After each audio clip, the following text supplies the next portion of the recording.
This is the Batcave. I've never really shown anyone this spot Thanks for before. having us. Thanks for welcoming me in. It's good to see you. Dude, thanks for coming all the way to my place. It's a pleasure. It's lovely to be here. It's my first time actually in this part of the Midwest. And being out here, I realized like, wow, isolation plays such a big part in your creative spirit, right? Yeah, the isolation helps when creating something. I think that people would assume that the pressure of, making another record to follow, kind of something that was considered a big moment for us in our career, would be the pressure. When really it's the tiny comments that I think about. Like when someone, like a friend's mom says, I love your last record. I could just press play and listen to the whole thing as I worked out. Something tiny like that when I'm working on a song will all of a sudden, like, wait, can they work out to this? It's the tiny little comments about the music and the decisions made in it that if I let too much of that in, it can completely affect whether I turn left or right. Well, look, it's really great to be here, man, in your studio, in your space where this new album has been made. And I know that this is a particularly intense moment for us to catch up because normally what happens is, I catch up and then it's like yourself after a few weeks of decompression, the album's done. Yeah. But I sort of snuck up on you and did this deliberately because when I heard the music, the idea of coming here and seeing you the day the album sort of got done, that seed was planted because I realized that you had gone so deep in on the ideas, the concepts, and the entire complete thought of this album, and I wanted to get you at its most raw. And that's literally right now, right? I mean, Right now, I'm pretty tired, and every moment away from a song is very valuable because of the fresh ears aspect of it. How was that break that you took? Necessary? It was very necessary. A lot of the last album cycle, there's a lot of traveling and. Well, you caught lightning in a bottle. I mean, you had to write it as you had to go. You had to go. Yeah, the schedule was very unpredictable. This is the next thing we need to do to capitalize on the momentum. This time around, I'm looking forward to a little more structure. Like we kind of know what to expect a little bit more, which is fantastic. And yet you find yourself, from what I've heard of this album, which is the whole thing thus far, is that you have chosen this opportunity to dive deeper.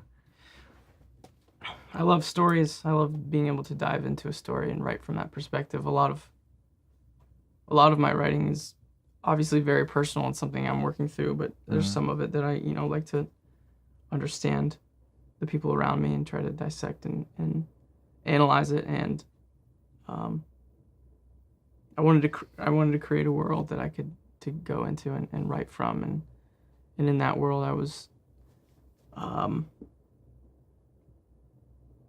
I could control the exterior and what was kind of pushing down on me, and that control was very helpful in the creative process. Where in reality I can't really control that, how people perceive it or what pressures are being applied to what types of songs should be written, what type of record should be written, and How people feel about it. what decisions we should make and what shows we should play and whether or not we should do live TV and all the stuff that I don't particularly enjoy. You lived that life, really lived inside that world as much as you probably could stomach on the last album because Blurryface was... It kind of makes sense because I feel like Trench, this is, as you said it before to some degree, is a geographical play. It's like you've created a world. Blurryface was a character. Yeah. So you had to confront that. Mm-hmm. How did you feel at the end of that experience? Because I think fans will want to know. They loved the way that you announced your hiatus. It's always funny how you have to announce hiatuses these days, right? Which we never called it a hiatus, by the way. It just that's what we do. We just pick that term up. You guys picked that, didn't you? We have to just be like, we got to call it something. Yeah. Can't call it a holiday, right? Being a musician's a holiday. Doesn't hiatus kind of say that like Josh and I were sick of each other? Isn't that what that kind of means? Hiatus is always the step before a split. Yeah. It's like an intervention. Yeah, that's not what happened, but if that's what we're calling it, it's fine. Yeah. So what went wrong with you guys? Yeah. Couldn't see eye to eye on anything. You seem to have a great relationship, and I guess that even at the end of all that touring, I mean, you tell me how it all felt at the end of the Blurryface campaign with Heathens thrown on top. Yeah.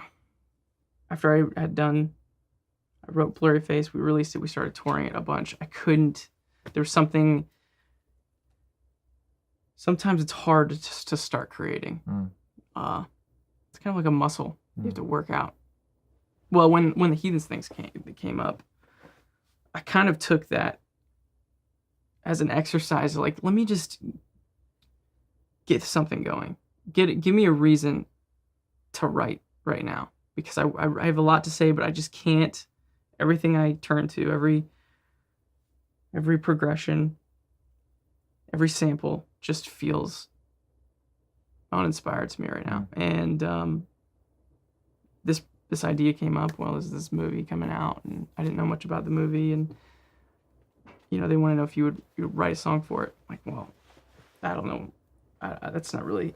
I've never done anything like that before. And then they showed me a few scenes, and they said, well, we want you to do either like a shoot 'em up Will Smith like song or a twisted love song between the Joker and Harley Quinn. And neither of those things struck me as, I was like, I'm just going to write a song that I feel like is probably going to be for the next record, or at least be for our fans, with my own twist on if I were meeting with those villains and I was bringing someone along, like bring your friend to work day. What kind of conversation would I have in the car before I got him there? In a sense, if this song were to kind of, well, we kind of got shoved into the mainstream. And I felt like I always wanted to explain to the mainstream audience, like, about our fans and who we really are, and try to bring them along and kind of go, listen, this is what you should expect. Tread lightly. But we're powerful, and these kids have something to say, and they're worth listening to. And so that song kind of became something that I wanted to write to explain our dynamic with our fans, and thinking that it would in no way fall in line with the movie, and then it did, and then it just kind of took off from there. And so it was a good exercise to get things flowing again. Did it? After that, did you feel inspired? Yeah. Started writing more. Yeah. A lot of ideas. Strange hit. Yeah, no, the chorus was initially, the chorus melody was the verse melody, because I just didn't feel like it was moving around the changes like it should. And I remember I showed Josh and a couple other guys on the road when I was just demoing it on my laptop, and all I had was the verse and like just the beat and the vibe. And I was like, I gotta find a chorus. And a few minutes after I'd showed them, we're getting ready for the show, and I hear someone, I still don't know who it was. It was one of the 4 or 5 guys that I was kind of just showing stuff to. They whistled the melody of what I thought was the verse down the hall as I was getting ready. And that's when I was like, that's the chorus. So how do we get to Trench, Tyler? How do you go from a character-based concept into something which is an entire world, which requires so much more fleshing out and so much more color, and the videos require so much more commitment and everything else? Yeah, well, you asked earlier, like, how was it to take a break, the hiatus, and to step away for what is now, I guess, a year. Honestly, the moment our last show, which was here in Columbus, it's like our final show of the entire cycle, I went home and I started coming up with this world, and it started to consume me, is all I could think about.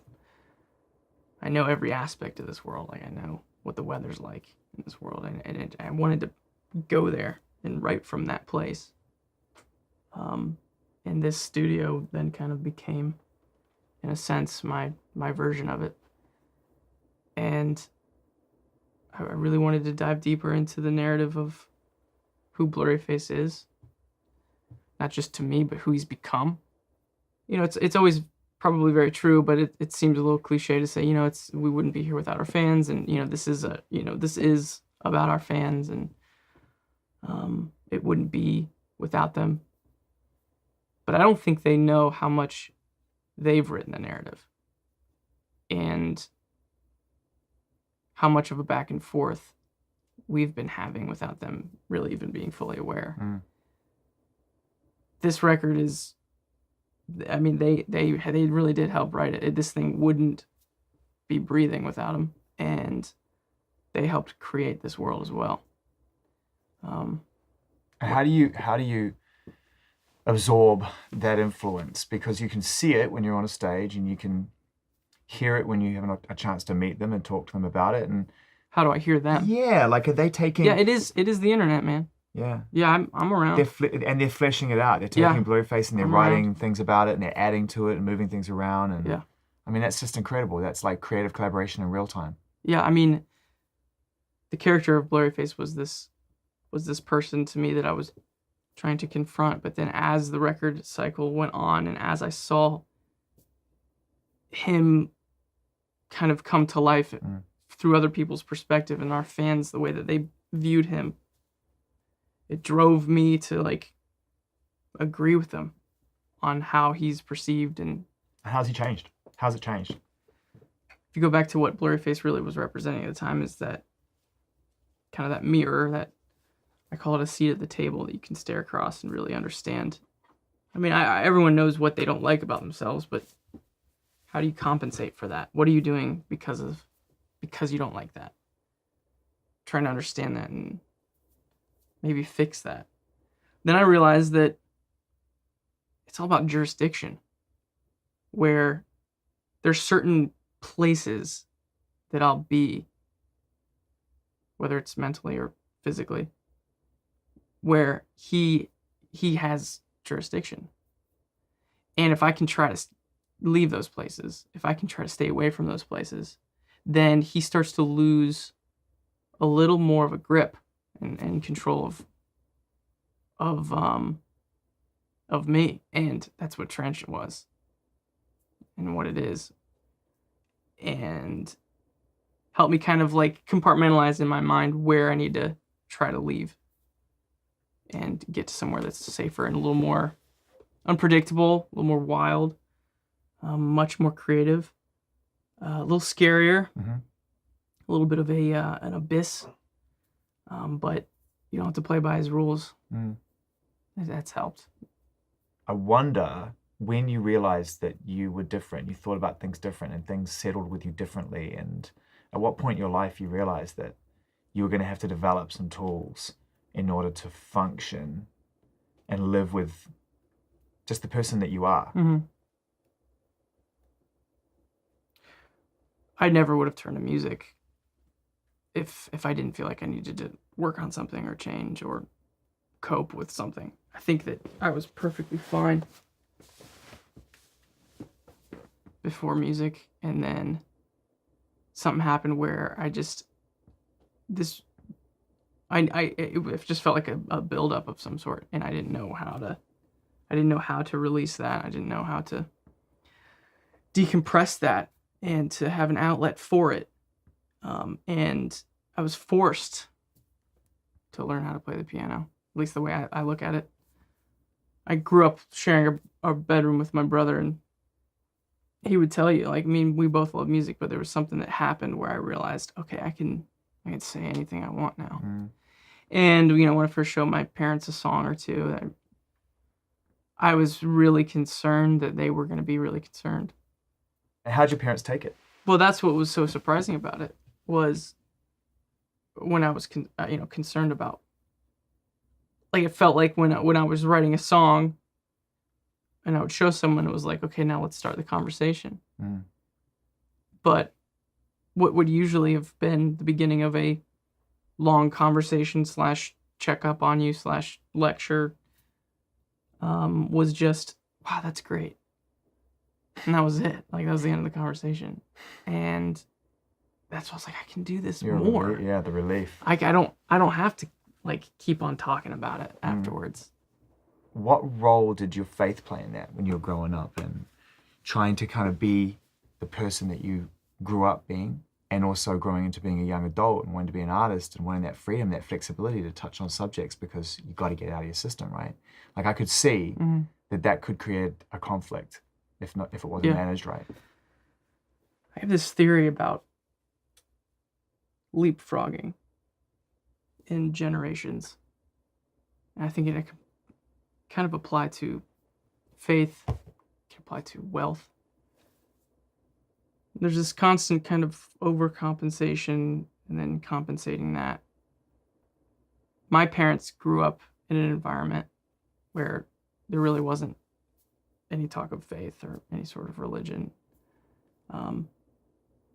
And then they both had a moment where they became Christians when they were like in their college age. And so when they got married and wanted to raise kids, they were like, we're gonna, we want to raise a family that has faith and believes in God, and instilled that. And what I believe about God and my faith is, I would say, is very different from them. But I think it's a lesson in knowing that what I believe is different from everyone.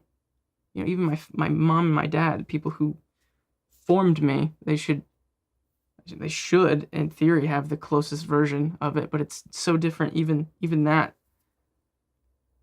And I think it's actually made my faith stronger in the version that I believe and I hold on to. And this music I'm trying to create and trying to like answer those questions. I'm throwing those questions out that I felt like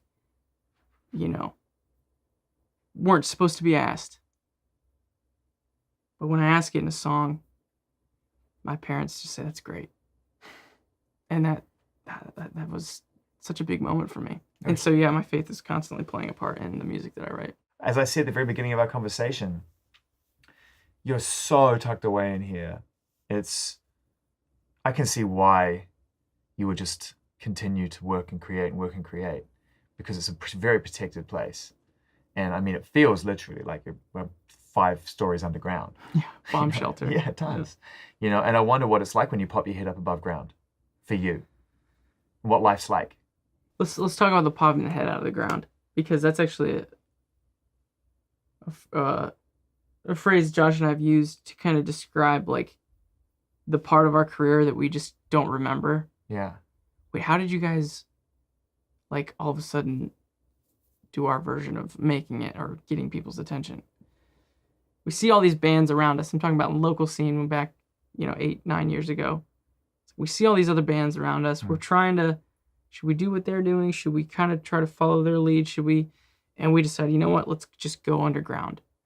And we went underground and we came up with a show, and then with our head down, we just started saying yes to that show, yes to that, let's play that, let's play that, let's play that, let's do that, let's create this, head is down. And then all of a sudden we came up and we had a record deal.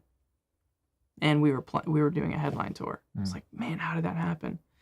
And I realized the importance of isolation and just honing in on something and not letting, what are they doing? Or what should we follow that? Or what is that? Does that change our decision now that they did that? And just kind of diving in and going for it, and then coming up and realizing, wow, we're like 5 miles ahead of those other bands that we were just looking at.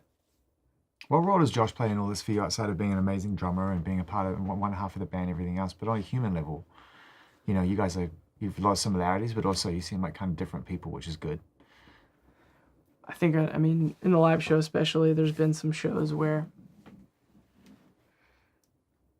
man, I don't feel like I should be up here right now. Yeah. I don't feel good enough. I don't feel like what I'm doing is considered good. But then there's just been so many times I look over at Josh and he's just ripping, man. And it just shocks my system. And then I walk downstage and then just square my shoulders up to the audience. And then there's only really been one show where it happened to him and me, and we got off stage and we were just like, what just happened? Do you know at the time that it was happening? Yeah, it was a festival, and I think it would have been like 2013. It was like one of our first times doing a festival in Europe. I think it may have been Puckle Pop. Yeah. Thrown onto a main stage. And we're like, oh my gosh, we got main stage like 3 p.m. That's crazy.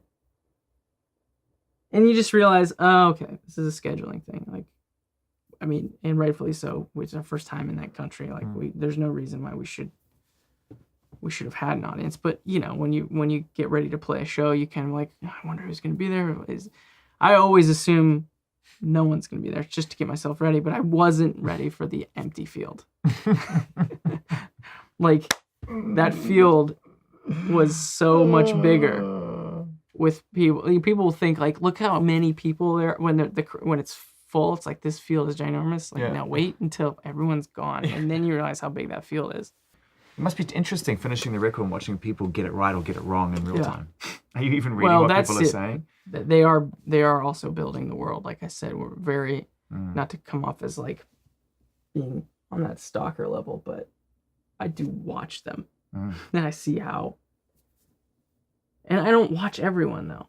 I watch the ones that really get it, really understand. So you have specific fans that you literally I mean, it's a group of them. I guess there's just this like outer layer noise that I just consider to be not relevant.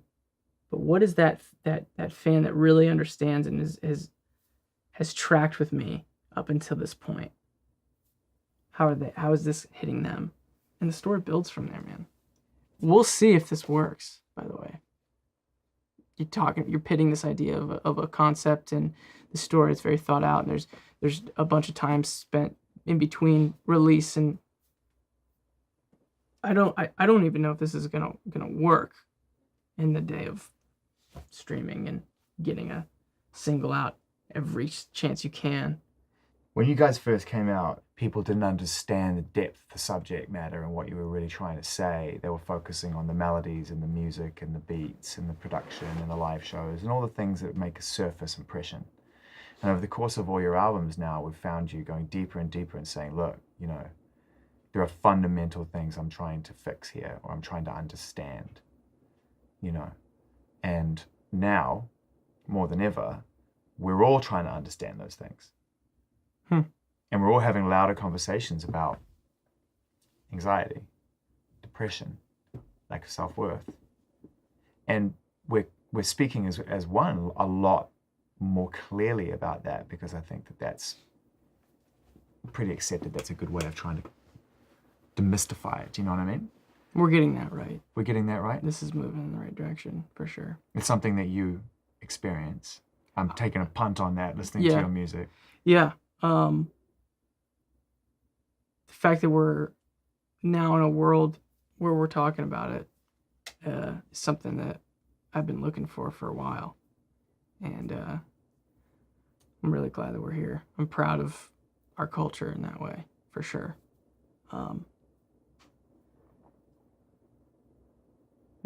Suicide too. You know, we like to name like the depression and the anxiety. You're right. We're terrified of that word. Yeah, we gotta say that too. You know, and it's finally we're talking about it. It's a thing. You know, my mom's a school teacher, and I talk with her all the time about the things that she looks out for and how it affects kind of that environment as its own microcosm of a culture. And it's important to talk about, and that it's real. And how real can it get for you? I've always been pretty good at compartmentalizing, and it's not because I had to cope with something or whatever. I think that I was maybe born with just being able to compartmentalize. And I think my music is like the only real true window into a compartment that that's about as comfortable as I like to get with diving into something that is still breathing, moving, shifting, adapting, becoming immune, and as much as the conversation about it is very good, there's something about the personal aspect of it that it is very good to make sure that it doesn't take life and doesn't gain traction and breathe oxygen. And so my music is me talking about it and is the window into it.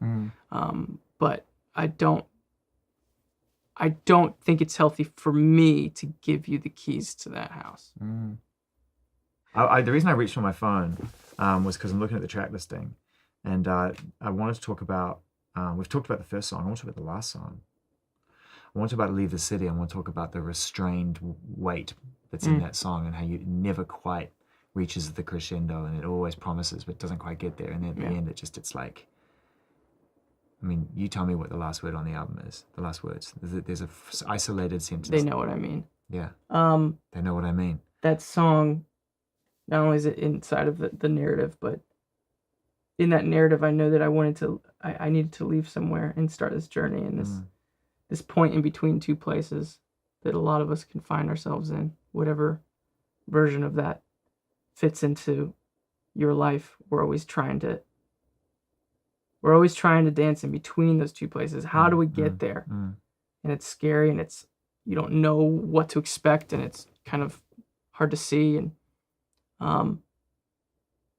but this record is about pushing through and starting that journey between those two places. Yeah, it feels started, and I would never. In this record, I did not define what that where you're supposed to be is, though. There's no name for it. That's not defined, and that was intentional to be a part of this process. I knew this record was about getting up and starting that, and I'm not going to find that thing in this record yet, and that's what the song "Leave the City" does. It gets you there, and then it doesn't. Kind of drops you off and like, okay. You're about to embark on another, tour and all the things that come with making music and reaching your fans. But Leave the City could take you anywhere, right? I mean, do you even... What's next? What's next? And is it even music? And did you enjoy that year off? I mean, you've got an amazing house, you're married, you've got... I said to Jenny, your wife, who's lovely, by the way. She's... I just can get on record. Can I talk about her for a second? 100%. Okay. Starting this career felt like I was standing at the edge of an ocean, and I was given some supplies, and they were like, okay, make a boat. And I put this thing together, and I wrapped it up, and I built this boat, and enough to start to float. And we started going, and found some more debris on the way, and kind of built this thing. And then before you know it, I'm in this like tugboat sized thing, and it's got a motor, and we're going. And then eventually things happen, and I'm on a yacht, and we're just flying it through this journey. And all the while, I think that some people would assume that my significant other in the process is in a smaller boat next to me, waiting for this boat to inevitably either wreck or run out of fuel. And when it does, I hop onto hers and we head off into the sunset. When actually what's happening is, in relation to who she is to me, I've built this little tugboat thing, and that's about as big as it ever got. And she is waiting for me to run out of gas in a cruise ship.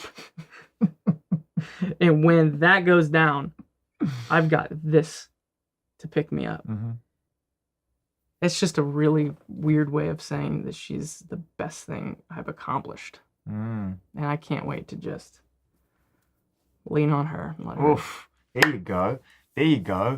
All right. I can't wait. Those are great words. And maybe that'll inspire the next record. Oh, there he is. He's pulling it back from the brink of absolute disaster. That was the moment where it all came out right there. But understandably so, on the last day of the album, you're like, and remember what I said about flirting with finality? Artists what's the obsession with finality? Yeah. You have this life. You have this other boat. Yeah. And yet you choose to stay on the tugboat, man. Are you unafraid of living a different life? I think that you'd be amazed how many musicians are afraid of stopping. Yeah, I think what helps me is to glorify getting old. Not be afraid of it. Yeah. I'm looking forward to it. Yeah. And I think that if our culture were to see our elderly in that way, as like they've accomplished something, they've ran a race and they have a lot to tell us about how we could better run it. I think that would help with a lot of things. Have you always felt that way? Is that why you put 2 old people on the cover of Vessel? Yeah, I've always felt that way. And actually, my grandfather, who's on that cover, he died last month, but he was a big part of my life. And I think more so now, after his passing, do I realize how much of a resource I had. And I have one grandfather who's still living, who's absolutely still an inspiration to me. Ask the questions. You know, he's dealt with alcoholism his whole life, and he's been sober for so many years now. And you've never drunk, right? No. Yeah, never had, and being on the road and all that stuff, never felt the pull to it. Just doesn't. I've had one. I've had. You want to ask me about my first alcoholic beverage? 100%. It was it was an expired Bud Light, and I was like probably 13. That's it.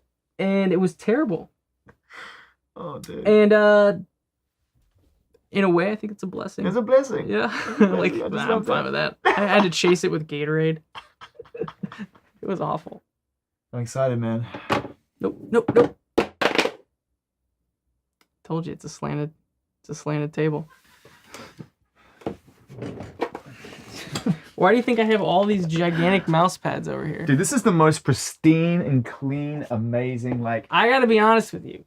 Don't tell me you cleaned it for us. Jenna dusted this before you guys came. Have you been literally sitting in here in your pants, like in your boxer shorts, literally just stinking up the joint? It's... Did you grow a beard? Yeah. You did grow a beard? I did. I shaved last night. Get out of here! You had a beard. How deep did it go? It was terrible, man. How it was committed were you? so itchy, and I hated it. Was it long? It wasn't. It was stringy. It was like your first real beard? It was not like... It would have looked terrible. It was a shame. You gotta culture a beard. You can't just grow one out and think that you're gonna look like Rick Rubin. That takes like decades I know. of planning. There's so many more things I need to go through in my life before I can really get behind. Yeah, I mean, puberty's one of them. So many things you gotta experience for the very first time. I had a beard. Trousers. At some point you have to put those on. Yeah. See how they feel. I didn't shower for a long time. There was a moment where I hadn't looked in the mirror in like a week. You should try that. It's crazy. Oh my god! What did you notice the first time you looked at yourself? I felt like I was getting older. Wow. So you noticed the change because in a week I was like, man, maybe I was just really tired. But no, that actually makes sense if you haven't noticed that thing. What were you eating? You were being fed, obviously. Yeah, I mean, Jenna was taking care of you. She's a culinary artist. Was she ever concerned? Did she ever come down and just pat you on the shoulder and just be like, "You gotta get some sleep now"? Yeah, she told me like you should eat. You should. Hey, she's never too particular about hygiene, but she did several times. Like, when's the last time you took a shower? So, just those types of questions. What an amazing time in your life, man, to be able to have achieved all of this and know you still have fuel in the tank to make your most ambitious album and project to date. Like, most people settle here and then there's a compromise somewhere along the line. There's no compromise going on in your art, and yet you've already gotten to this place. Yeah. And I just think, like, as a way of saying goodbye, I wonder if you ever allow yourself, probably not in the last 12 months, but if at any point you allow yourself a chance to reflect fondly on where you're at in your life. Because how old are you now, Tyler? 29. You're 29 years old, right? Are you scared of feeling reflective or feeling satisfied? I love creating. I need to create. But there's something about when it gets to this level, there's something about convincing yourself that it's kind of not real. It's something that will go away. And preparing yourself, I know that you talk about finality being something that artists are obsessed with, but I think that you have to try to get okay with that.